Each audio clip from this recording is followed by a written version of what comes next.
ವಿಶೇಷ ಸಲಹೆಗಾರ ಮಹೋದಯ, ಹೇಳಿ, ನಿಮ್ಮದು ಯಾವ ವಿಚಾರವಿದೆ? ಈ ಸಂದರ್ಭದಲ್ಲಿ ಏನು ಮಾಡಬೇಕು ಹೇಳಿ. ನಾವು ಈ ಸಿಂಹಾಸನದ ಮೇಲೆ ಕೂರಬೇಕೋ ಇಲ್ಲ ಕೂರಬೇಡವೋ ಹೇಳಿ. ನನ್ನ ಪ್ರಕಾರ ಕೂರಬಾರ್ದು. ಕೂರಬಾರ್ದು ಆಚಾರ್ಯರೇ, ನೀವು ಖಂಡಿತ ಸರಿಯಾಗಿ ಹೇಳಿದ್ರಿ. ನೀವೇನು ನಮ್ಮ ಮಹಾರಾಜ ಶ್ರೀಕೃಷ್ಣ ದೇವರಾಯರ ಅತಿರಿಕ್ತ ಈ ಸಿಂಹಾಸನದ ಮೇಲೆ ಕೂರೋದಕ್ಕೆ ಯೋಗ್ಯರು ಬೇರೆ ಯಾರೂ ಇಲ್ಲ. ಪೂರ್ತಿ ಲೋಕದಲ್ಲಿ ಮಹಾರಾಜರ ಅತಿರಿಕ್ತ ಇದ್ರ ಮೇಲೆ ಕೂರೋ ಯೋಗ್ಯತೆ ಯಾರಿಗೂ ಇಲ್ಲ. ಆದರೆ ಪಂಡಿತ ರಾಮಕೃಷ್ಣ, ಮಹಾರಾಜರ ಆದೇಶ, ಅವರ ಆದೇಶವನ್ನು ಅವಹೇಳನ ಮಾಡಲಾಗುವುದಿಲ್ಲವಲ್ಲವೇ? ಹೌದು ಮಂತ್ರಿವರ್ಯ, ಸರಿಯಾಗಿ ಹೇಳಿದ್ರಿ. ಮಹಾರಾಜರ ಆದೇಶ ಪಾಲನೆನೂ ಆಗ್ಬೇಕಲ್ವಾ? ಹುಚ್ಚರಾಗಿದ್ದೀರಾ ನೀವು? ಏನು ಒಳ್ಳೆ ಹುಚ್ಚರ ತರ ಮಾತಾಡ್ತಿದ್ದೀರಾ ಸಲಹೆಗಾರ ಮಹೋದಯ? ಅವರು ಸರಿನೇ, ನಾನು ಸರಿನೇ, ಅಲ್ಲಿ ಕೂರಬೇಕು ಇಲ್ಲಿ ಕೂರಬಾರದು? ಈ ಸಮಸ್ಯೆಗೆ ಪರಿಹಾರ ಏನು ಅದನ್ನ ಹೇಳಿ ನೀವು. ಪರಿಹಾರ ತುಂಬಾ ಸರಳವಿದೆ ಆಚಾರ್ಯರೇ. ಇದರಿಂದ ಮಹಾರಾಜರ ಆದೇಶದ ಅವಹೇಳನೂ ಆಗೋದಿಲ್ಲ, ಮತ್ತೆ ನಿಮ್ಗೆ ಈ ತಾಪತ್ರೆಯ ಭಾರವೂ ಹೊರಬೇಕಾಗಿಲ್ಲ. ಓಹೋ, ಈ ಸಮಸ್ಯೆಗೆ ಪರಿಹಾರ ಏನು ಸಲಹೆಗಾರ ಮಹೋದಯ? ಅದನ್ನ ಹೇಳಿ. ಎಲ್ಲಿ ಕೂರಬೇಕು? ಇಲ್ಲಿ ಕೂರ್ಬೇಕಾ? ನೆಲದ ಮೇಲೆ ಹೀಗೆ ಹೀಗೆ? ಇಲ್ಲೇ ಕೂರ್ಲ? ಇಲ್ಲೇ ಇಲ್ಲಿ ಕೂತು ಮಾಡ್ಬೇಕಾ ಶಾಸನ? ಹೇಳಿ ಹೇಳಿ. ಖಂಡಿತ ಸರಿಯಾಗಿ ಹೇಳಿದ್ರಿ ಗುರುವರ್ಯ. ಇಲ್ಲೇ ಕೂತು ನೀವು ಶಾಸನ ಹೊರಡಿಸ್ಬೇಕು ಮಹಾರಾಜರ ಚರಣದ ಬಳಿ. ಇದರಿಂದ ನೀವು ಸಿಂಹಾಸನದ ಮೇಲೆ ಕೂರ್ದ ಹಾಗೂ ಆಗಲ್ಲ, ಕೂರ್ದೆ ಇರೋ ಹಾಗೂ ಆಗಲ್ಲ. ಇದಕ್ಕಿಂತ ಉಪಯುಕ್ತ ಸ್ಥಾನ ನಿಮ್ಗಿರೋಕ್ ಸಾಧ್ಯನೇ ಇಲ್ಲ ಗುರುವರ್ಯ. ಸಮಸ್ಯೆಗೆ ಪರಿಹಾರ ಸಿಕ್ಕಾಯ್ತು ತಾತ್ಕಾಲಿಕ ಮಹಾರಾಜ. ತುಂಬಾ ಚೆನ್ನಾಗಿದೆ, ತುಂಬಾ ಚೆನ್ನಾಗಿದೆ ರಾಮಕೃಷ್ಣ, ತುಂಬಾ ಚೆನ್ನಾಗಿದೆ. ತಾತ್ಕಾಲಿಕ ಮಹಾರಾಜ, ನಿಮಗೇನು ಹೇಳುವುದಿದೆ ಪಂಡಿತ ರಾಮಕೃಷ್ಣರ ಈ ವಿಚಾರದ ಸಂದರ್ಭದಲ್ಲಿ? ಏನ್ ಹೇಳ್ಬೇಕು? ನಾವು ಅದನ್ನೇ ಕೇಳಬಯಸುತ್ತಿದ್ದೇವೆ ತಾತ್ಕಾಲಿಕ ಮಹಾರಾಜ. ಅದು ಅದು ನಿಮಗೆ ಈ ಸ್ಥಾನ ಸ್ವೀಕಾರವಿದೆಯೇ? ಇಲ್ಲ. ಏನು ಅಂತೀವಿ? ಸ್ವೀಕಾರವಿದೆ, ನಮಗೆ ಸ್ವೀಕಾರವಿದೆ. ನಾವಿಲ್ಲೇ ಕೂರ್ತೀವಿ ಮಹಾರಾಜರ ಚರಣದ ಬಳಿ. ಇಲ್ಲೇ ಕುಳಿತುಕೊಂಡು ನಾವು ಶಾಸನ ಮಾಡುತ್ತೇವೆ. ತಾತ್ಕಾಲಿಕ ಮಹಾರಾಜ ತಥಾಚಾರ್ಯರ ಮೊದಲ ಆದೇಶ, ಅವರು ಕೆಳಗೆ ನೆಲದ ಮೇಲೆ ಕೂತು ದರ್ಬಾರ್ ಸಂಭಾಲಿಸುತ್ತಾರೆ. ತಾತ್ಕಾಲಿಕ ಮಹಾರಾಜರಿಗೆ ಆಸನ ತರಬೇಕು. ಅವಶ್ಯವಾಗಿ.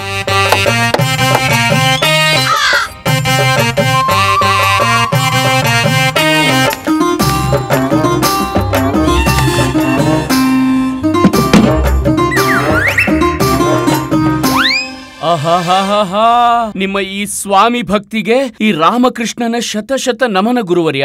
ಓ, ಕ್ಷಮಿಸ್ಬೇಕು ತಾತ್ಕಾಲಿಕ ಮಹಾರಾಜ. ಹಾಗಾದ್ರೆ ಹೇಳಿ, ತಾತ್ಕಾಲಿಕ ಮಹಾರಾಜ ತತ್ತಾಚಾರ್ಯರಿಗೆ ಹೇಳಿ, ತಾತ್ಕಾಲಿಕ ಮಹಾರಾಜ ಆಚಾರ್ಯ ಶ್ರೀ ತತ್ತಾಚಾರ್ಯರಿಗೆ.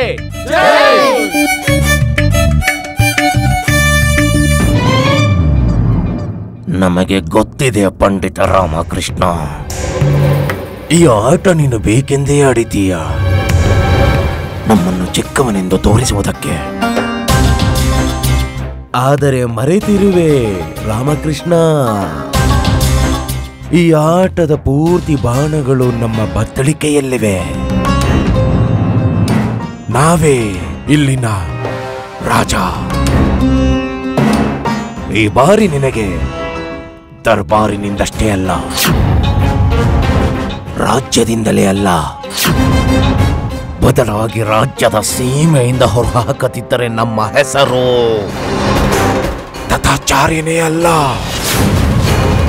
ಬದಲಿಸುತ್ತೇನೆ ನಿನ್ನ ಕೊಂಡಲಿಯನ್ನು, ನಾಶ ಮಾಡುತ್ತೇನೆ ನಿನ್ನಯ ಎಲ್ಲವನ್ನು. ಪಂಡಿತ ರಾಮಕೃಷ್ಣ.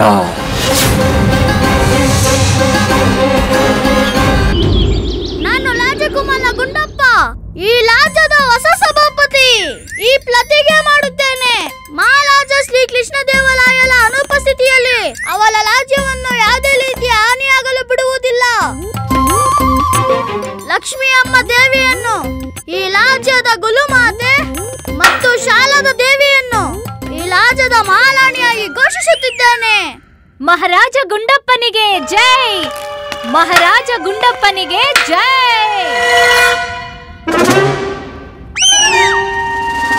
ಏನು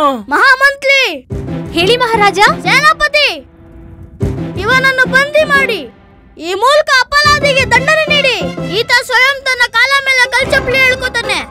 ಇವನನ್ನು ಕೊಠಡಿಯಲ್ಲಿ ಬಂದಿ ಮಾಡಿ 7 ದಿನ ಏನನ್ನು ಕೊಡಬೇಡಿ ತಿನ್ನಲು. ನಿಮ್ಮಾಜ್ಞೆ ಮಹಾರಾಜ. ಅಯ್ಯೋ, ಏನ್ ಮಾಡ್ತಿದ್ದೀರಾ ನೀವೆಲ್ಲ? ಸುಮ್ನಿಲ್ಲ ಸೋಮಾಲಿ. ಮಹಾರಾಜ ಗುಂಡಪ್ಪನೆದಲು ಜೋಲಾಗಿ ಮಾತಾಡ್ತ್ಯಾ? ಮಹಾರಾಜ? ಅಯ್ಯೋ, ಯಾರ ಮಹಾರಾಜ? ಇವನೇ ಮಹಾರಾಜ, ಯುವರಾಜ ಗುಂಡಪ್ಪ. ಎಲ್ಲಿವರೆಗೂ ನಮ್ ರಾಜ್ಯದ ಅಸಲಿ ಮಹಾರಾಜ ಬರೋದಿಲ್ವೋ ಇವನೇ ನಮ್ ಮಹಾರಾಜ ಈ ರಾಜ್ಯಕ್ಕೆ ಮತ್ತೆ ಈ ಮನೆಗೆ. ಓಹೋ, ನೋಡಪ್ಪ, ಗಿಡ್ಡವಾದ ಮಹಾರಾಜ ಶುರುವಾಗೋ ಮೊದ್ಲೇ ಮುಗ್ದು ಹೋಗ್ತಾನೆ. ಒಂದು ಸಣ್ಣ ಲಟ್ಟಣಿಗೆ ಎತ್ತಕ್ಕಾಗಲ್ಲ, ಬಂದ್ಬಿಟ್ಟ ರಾಜನಾಗಕ್ಕೆ. ಹೋಗೋಗ್. ಆರಾಮಾಗಿ ಗುಂಡಪ್ಪ, ಈ ಲಟ್ಟಣಿಗೆ ಕೆಳಗೆ ಸಿಕ್ಕಾಕೊಂಡು ನಿನ್ನ ಪ್ರಾಣವನ್ನು ಕಳ್ಕೋಬೇಡ ಮಿತ್ರ. ಅಯ್ಯೋ ಅಮ್ಮ, ಏನ್ ಮಾಡ್ತಿದ್ಯಾ? ಹುಡುಗಾಟಕ್ಕೊಂದ್ ಮಿತಿ ಇರುತ್ತೆ, ಬಿಡಿ ನನ್ನ. ಹುಡುಗಾಟನ? ಅದು ನಾನು. ಏನ್ ಅವಶ್ಯಕತೆ ಇತ್ತು ಆ ಗೂಳಿ ಕೆಂಪು ಬಟ್ಟೆ ಕಥನವನ್ನ ಸತ್ಯ ಮಾಡೋಕೆ? ಮಹಾರಾಜರು ನಿನ್ನನ್ ರಾಜ ಮಾಡಿದ್ರಲ್ವಾ, ಮತ್ತೇನ್ ಅವಶ್ಯಕತೆ ಇತ್ತು ಆ ತತ್ತಾಚಾರ್ಯನ್ನ ತಾತ್ಕಾಲಿಕ ರಾಜನನ್ ಮಾಡೋದು? ಸ್ವಯಂ ಮಹಾರಾಜ ಯಾಕಾಗ್ಲಿಲ್ಲ? ಸ್ವಯಂ ಯಾಕೆ ಮಹಾರಾಜ ಆಗ್ಲಿಲ್ಲ? ಸರಳ ಏನೋ ಮಹಾರಾಜನಾಗೋದು. ಎಷ್ಟು ಜವಾಬ್ದಾರಿಯ ಕೆಲ್ಸ ಅದು. ಎಷ್ಟು ಮುಳ್ಳುಗಳಿರುತ್ತೆ ಗೊತ್ತಾ ಆ ಒಂದು ರಾಜ ಮುಕ್ಕುಟದ ಕೆಳಗೆ. ಮತ್ತೆ ಆ ಮುಳ್ಳುಗಳ ಮೇಲೆ ನಡೆಯೋದು ಅಷ್ಟು ಸುಲಭದ ಕೆಲ್ಸ ಅಲ್ಲ. ಯೋಚಿಸು, ಒಂದ್ ವೇಳೆ ಮಹಾರಾಜ ಆಗಿದ್ರೆ ಎಷ್ಟು ಲಾಭ ಆಗ್ತಿತ್ತು ನನ್ಗ? ನಮ್ಗೆ ರಾಜವೈಭವದ ವಸ್ತ್ರ ಸಿಂಗಾರ, ರಾಜವೈಭವದ ಖಾದ್ಯ ಸಾಮಗ್ರಿ, ರಾಜವೈಭವದ ಆಡಂಬರದ ಜೀವನ, ವೈಭೋಗವೋ ವೈಭೋಗ. ಹಾ ಅಮ್ಮ, ವೈಭೋಗದ ಹಣ್ಣು ತರಕಾರಿ, ವೈಭೋಗದ ಲಡ್ಡು. ಅರೆ, ಯಾವ ವ್ಯಾಪಾರಿನೂ ನಮ್ಮ ಹತ್ರ ಚೌಕಾಸಿನೂ ಮಾಡಲ್ಲ. ಗಂಟೆಗಳು, ಮತ್ತೆ ರಾಜವೈಭೋಗದ ಗಂಟೆ. ಅಮ್ಮ, ನಮ್ಮಿಂದ ಯಾರು ಶುಲ್ಕನೂ ಕೇಳ್ತಿರ್ಲಿಲ್ಲ, ಮತ್ತೆ ರಾಜನ್ ಪರಿವಾರದಿಂದ ಯಾರಾದ್ರೂ ಶುಲ್ಕ ಕೇಳ್ತಾರೇನೋ? ಹೇ ಭಗವಂತ, ಎಂಥ ಮೂರ್ಖ ಪರಿವಾರ ನೀಡಿದ್ಯಾ ನನಗೆ. ರಾಜ ಪರಿವಾರದವರಾಗಿದ್ರು ಅಷ್ಟೇ, ಯೋಚನೆ ಮಾತ್ರ ಹೀಗೆ ಇರುತ್ತೆ. ತರಕಾರಿ, ಖಾದ್ಯ ಸಾಮಗ್ರಿ, ವಸ್ತ್ರಗಳು, ಗಂಟೆಗಳು. ಅಯ್ಯೋ ಲೋಭಿಗಳ, ಸ್ವಲ್ಪನಾದ್ರೂ ದೊಡ್ಡದಾಗಿ ಯೋಚಿಸಿ. ಹೌದಾ, ನಾವ್ ಲೋಭಿಗಳ? ಆ ತತಾಚಾರ್ಯ ಅವ್ನ್ ಲೋಭಿ ಅಲ್ವಾ?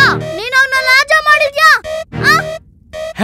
ಆದ್ರೆ ಮಂತ್ರಿವರಿಯರು ನಾನು ಇದೀವಲ್ಲ, ನಾವಿರುವಾಗ ಆ ಆಚಾರ್ಯರು ಯಾವ ಬೇಳೆನೂ ಬೇಯೋದಿಲ್ಲ. ಹೇ, ಎಂತ ರಾಜ ಮಾಡಿದರೆ ನಮ್ಮ ಗುರುಜಿನ. ಹೇ, ಯಾವ ತಿಲಕನೂ ಹಾಕ್ಲಿಲ್ಲ, ಯಾವುದೇ ರಾಜ ಮುಕುಟ ಹಾಕ್ಲಿಲ್ಲ. ಅದ ಹಾಳಾಗೋಗ್ಲಿ, ಸನ್ಮಾನದ ರೂಪದಲ್ಲಿ ಒಂದ್ ಮಾಮೂಲಿ ಪೇಟ ಕೂಡ ಹಾಕ್ಲಿಲ್ಲ. ಅಯ್ಯೋ, ಇರೋದಕ್ಕೆ ವೈಭವದ ಮಹಲನ್ನು ಕೊಟ್ಟಿಲ್ಲ. ಗೊತ್ತಿಲ್ಲ ಅದ್ಯಾವ ಸೀಮೆ ರಾಜ್ನಾಗ್ ಕೂತಿದಾರೋ ಏನೋ. ಸರಿಯಾಗಿ ಹೇಳ್ತಿದ್ಯಾ ತಣಿ. ರಾಜ್ ಮಹಲಿನ ಸುಖ ಪ್ರಾಪ್ತಿನೂ ಆಗಿಲ್ಲ ನಮ್ ಗುರುಜಿಗೆ. ಅದ್ರ ಜೊತೆಗೆ ಪಂಡಿತ ರಾಮಕೃಷ್ಣ ಅದ್ರಲ್ಲಿ ಇವ್ರನ್ನ ನೆಲದ ಮೇಲೆ ಕೂರ್ಸಿದ್ದಾನೆ. ದರ್ಬಾರ್ ನೋಡ್ಕೊಳ್ಳೋದಿಕ್ಕೆ ಇವ್ರನ್ನೇನ್ ಮಹಾರಾಜರು ಅಂತ ಕರೀತಾರ? ಅಯ್ಯೋ ಮಣಿ, ನಾವ್ ನೋಡಿದ್ದು ರಾಜನ್ ಕಾಲ್ ಕೆಳಗೆ ದರ್ಬಾರ್ ಇರುತ್ತೆ ಅಂತ. ಆದ್ರೆ ಇಲ್ಲಿ ನೋಡಿದ್ರೆ ರಾಜನೇ ದರ್ಬಾರಿನ ಕಾಲ್ ಕೆಳಗಿದ್ದಾರೆ.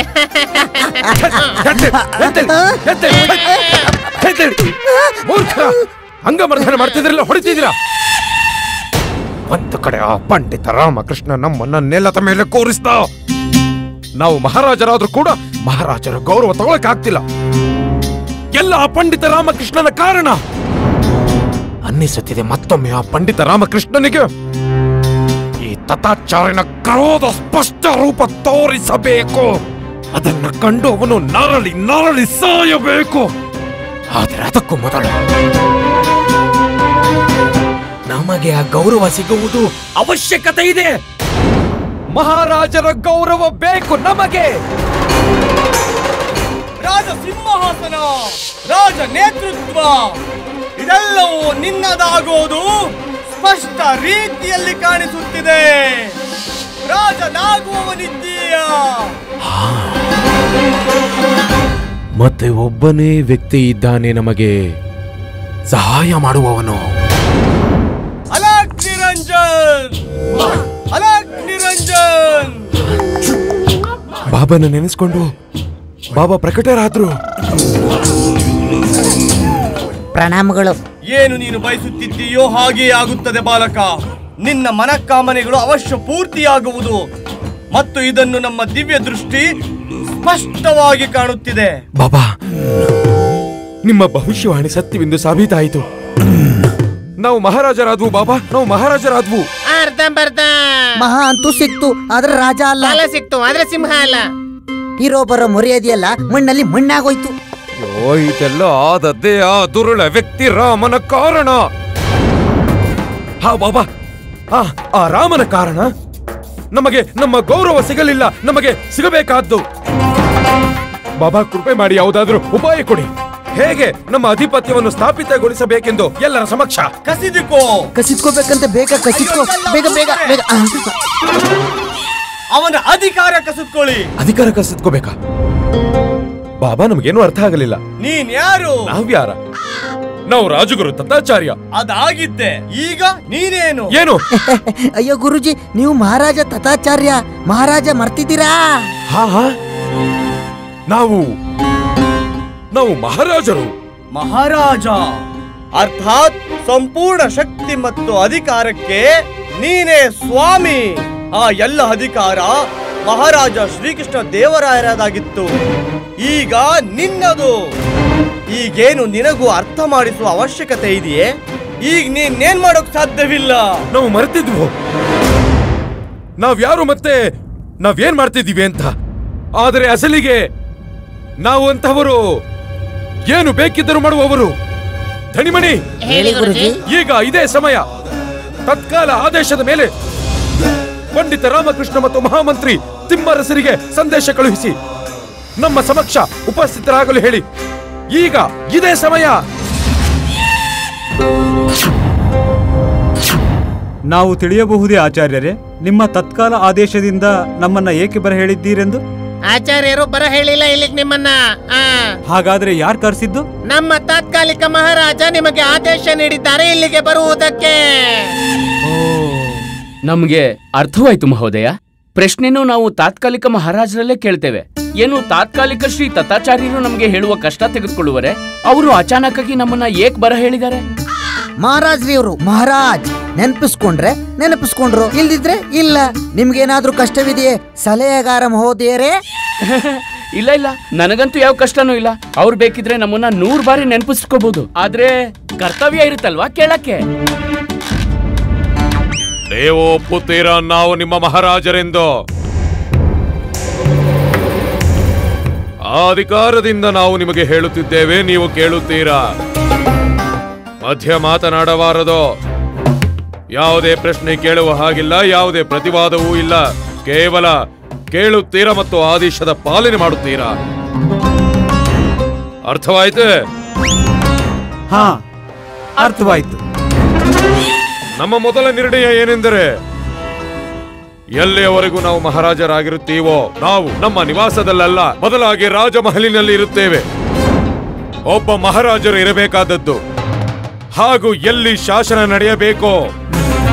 ಆದ್ರೆ ತಾತ್ಕಾಲಿಕ ಮಹಾರಾಜ ಏನ್ ಹೇಳ್ತಿದ್ದೀರಾ ಮಂತ್ರಿವರ್ಯ? ತಾತ್ಕಾಲಿಕ ಮಹಾರಾಜರು ಎಚ್ಚರಿಸಿದ ಮೇಲೂ ನೀವು ಮಧ್ಯ ಮಾತಾಡೋ ದುಸ್ಸಾಹಸ ಮಾಡ್ತಿದ್ದೀರಾ. ಬೇಡ. ಇಲ್ಲ ತಾತ್ಕಾಲಿಕ ಮಹಾರಾಜ, ಮುಂದೆ ಹೇಳಿ. ಎಲ್ಲ ಸುಖ ವೈಭೋಗ, ಸಮಸ್ತ ರಾಜಕೀಯ ಸೇವೆಗಳು ಒಬ್ಬ ರಾಜನಿಗೆ ಸಿಗಬೇಕಾದ್ದು ಈಗ ನಮಗೆ ಪ್ರಾಪ್ತಿಯಾಗಬೇಕು.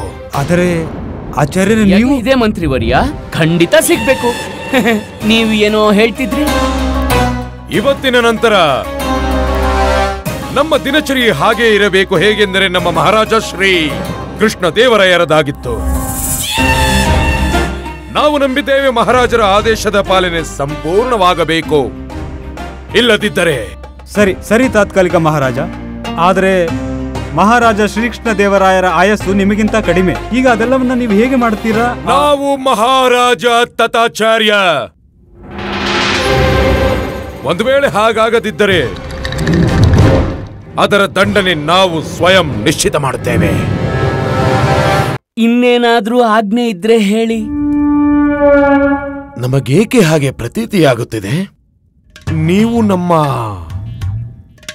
ಪರಿಹಾಸ್ಯ ಮಾಡುತ್ತಿದ್ದೀರೆಂದು. ಶಿವ ಶಿವ ಶಿವ ಶಿವ ಶಿವ ಶಿವ ಏನ್ ಹೇಳ್ತಿದ್ದೀರಾ ತಾತ್ಕಾಲಿಕ ಮಹಾರಾಜ? ನಾನು ಕೇವಲ ನಿಮ್ಮಲ್ಲಿ ಪ್ರಶ್ನೆ ಕೇಳ್ತಿದ್ದೆ. ಯಾವ್ದಾದ್ರೂ ಆಜ್ಞೆ ಇದ್ರೆ ಹೇಳಿ. ನಾವು ಬಯಸುತ್ತೇವೆ ನೀವು ನಮ್ಮ ಜಯ ಜಯಕಾರವನ್ನು ಮಾಡಬೇಕೆಂದು. ಹಾಗೆ ಜಯಕಾರ ಹಾಕುತ್ತಾ ತಲೆಬಾಗಿಸಿ ಬೆನ್ನು ತೋರಿಸದೆ ನಮಗೆ ಇಲ್ಲಿಂದ ಪ್ರಸ್ಥಾನಿಸಬೇಕು. ಹೇಳಿ ತಾತ್ಕಾಲಿಕ ಮಹಾರಾಜ ತತ್ತಾಚಾರ್ಯರಿಗೆ ಜೈ. ಹೇಳಿ ತಾತ್ಕಾಲಿಕ ಮಹಾರಾಜ ತತ್ತಾಚಾರ್ಯರಿಗೆ ಹೇಳಿ. ಇದೇನು ಜಯಕಾರವೋ ಇಲ್ಲ ಕಿವಿಯಲ್ಲಿ ಗುಪ್ತ ಸೂಚನೆ ನೀಡುತ್ತಿದ್ದೀರೋ? ಜಯ ಜಯ ಉಚ್ಚ ಸ್ವರದಲ್ಲಿ ಜಯಕಾರ ಹಾಕಿ.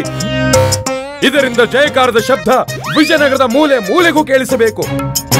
ಹಾಗೆ ಹೇಳಿ, ಮಹಾರಾಜ ತತ್ತಾಚಾರ್ಯರಿಗೆ ಜೈ, ಮಹಾರಾಜ ತತ್ತಾಚಾರ್ಯರಿಗೆ ಜೈ.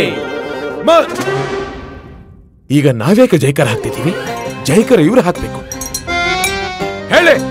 ಹಾ ಹೇಳಿ ಹೇಳಿ. ಮಹಾರಾಜ ತತ್ತಾಚಾರ್ಯರಿಗೆ ತಾತ್ಕಾಲಿಕ ಮಹಾರಾಜ ತತ್ತಾಚಾರ್ಯರಿಗೆ ತಾತ್ಕಾಲಿಕ ಮಹಾರಾಜ ತತ್ತಾಚಾರ್ಯರಿಗೆ. ಏನಾಗಿದೆ ಆಚಾರ್ಯರಿಗೆ? ಆ ಮುಸುಡಿಗೆ ಜೈಕಾರ ಬೇರೆ. ಇವ್ರು ತಗೋತಾರ ನಮ್ಮ ಮಹಾರಾಜರ ಸ್ಥಾನ. ಹಾಲಲ್ಲಿ ಸ್ನಾನ ಮಾಡ್ತಿದ್ದ ಹಾಗೆ ಕಾಗೆ ಹಂಸವಾಗಲ್ಲ.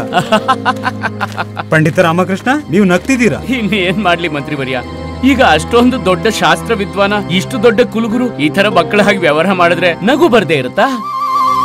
ನೋಡ್ತಿದ್ರೆ ಇದರಲ್ಲಿ ಆಚಾರ್ಯದ ಯಾವುದೇ ತಪ್ಪಿಲ್ಲ. ಇಷ್ಟು ದೊಡ್ಡ ಪದವಿ ಪ್ರಾಪ್ತಿಯಾದ್ರೆ ಯಾರ ಮಾನಸಿಕ ಸ್ಥಿತಿ ಬೇಕಿದ್ರೂ ಹಾಳಾಗತ್ತೆ. ಆದ್ರೆ ಪಂಡಿತ ರಾಮಕೃಷ್ಣ, ಮಂತ್ರಿವರ್ಯ, ನೀವು ವ್ಯರ್ಥವಾಗಿ ಚಿಂತೆ ಮಾಡ್ತಿದ್ದೀರಾ. ಆಚಾರ್ಯರು ಏನ್ ಕೇಳ್ತಿದಾರೋ ಅಧಿಕಾರದ ದೃಷ್ಟಿಯಿಂದ ಒಪ್ಲೇಬೇಕು. ಹಾ, ಅವ್ರು ಏನ್ ಕೇಳ್ತಿದಾರೋ, ಅವ್ರು ಎಲ್ಲಿವರೆಗೂ ಎಷ್ಟು ಸಂಭಾಲಿಸ್ತಾರೋ ಅದು ನೋಡೋಕೆ ಅವಶ್ಯ ಮಜವಾಗಿರುತ್ತೆ. ನಾಳೆ ಅರಮನೆಯಲ್ಲಿ ಬಹಳಷ್ಟು ಬದಲಾವಣೆ ಸಾಧ್ಯವಿದೆ ಮಂತ್ರಿವರ್ಯ, ತಯಾರಾಗಿದೆ. ಹಾ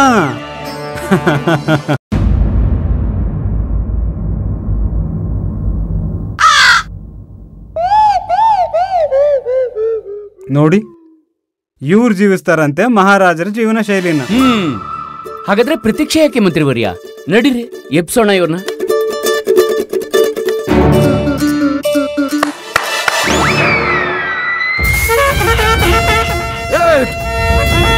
ನಿಲ್ಲಿಸಿ ಈ ಡೋಲು ನಗಾರಿಯನ್ನ.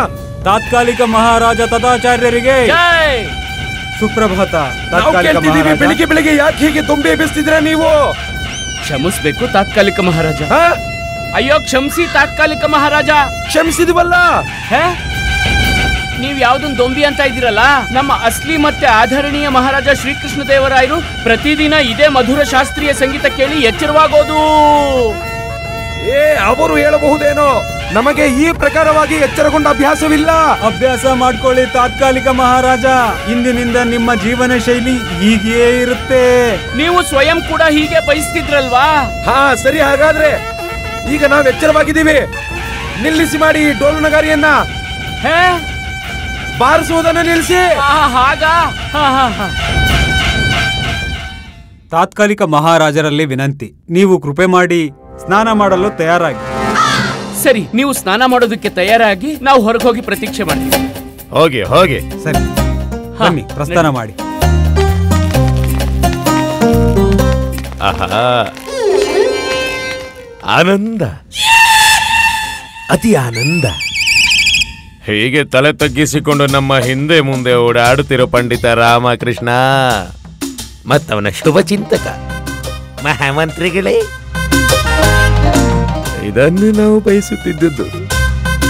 ಶುಭಾಶಯ ತತ್ತಾಚಾರ್ಯ, ಶುಭಾಶಯ. ಈಗ ಸರ್ವಪ್ರಥಮವಾಗುವುದು ಬಿಸಿ ಬಿಸಿ ನೀರಿನ ವೈಭೋಗದ ಸ್ನಾನ. ನಂತರ ಧಾರಣೆ ಮಾಡುತ್ತೇವೆ ವೈಭವದ ವಸ್ತ್ರ ಮತ್ತು ಸಿಂಗಾರ. ಅನಂತರ ವೈಭವದ ಭೋಗ. ನಂತರ ರಾಜ ಶಾಸನ. ತದನಂತರ ಜಯ ಜಯ ಜಯ ಜಯ ಜಯ ಜಯ ಜಯ ಜಯ.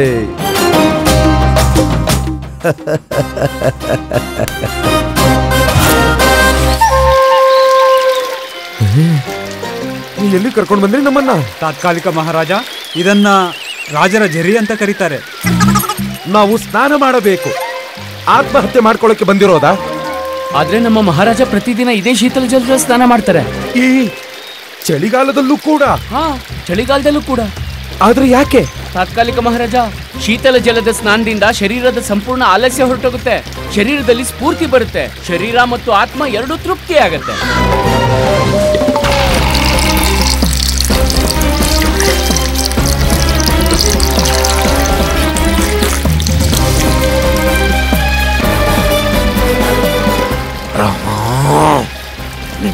ಇರುವುದಿಲ್ಲ.